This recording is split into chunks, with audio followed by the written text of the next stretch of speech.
டேய் எவன்டா எலிய பிடிக்கிறது? நான் தான் சாமி. மரியாதையா பிடிச்ச இடத்துல எலிய விடுற. ஓகே சாமி. இங்க உட்காந்துரும். அடச்சா ஜஸ்ட் மிஸ் ஆயிடுச்சா. ஆண்டி சாப்பாடு சூப்பர். எப்ப பாரு இவனையே சாப்பிட்டு இருப்பான். இந்தாமா சாப்பாடு நீ குடுக்குறியா இல்ல நான் உள்ள வருவா?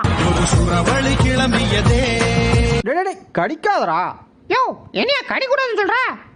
உனக்கு எனக்கு செட் ஆகாது. எனக்கு டைவர்ஸ் கொடுத்துரு, நான் கிளம்புறேன். ஐயோ ஏன்டா அவனை கடிக்கிறா? டேய் உர்றா. டேய் சும்மாடா ஓவரா பேசுறான். இன்னைக்கு இவனை கடிச்சி அவனை. ஐயோ யாராவது காப்பாத்துங்க ப்ளீஸ் சார். சார் கேக்குதுங்களா? நைனா பாவம் டெய்லி இந்த வண்டி ஈத்த கஷ்டப்படுறாரு. இன்னைக்கு நம்ம ஈத்துட்டு போவோம். ஐயோ என்ன தூக்குதே? ஏமா ஏமா வண்டி தூக்கி ஏமா ஏமா வாமா ஜீரோ வாமா ஏமா.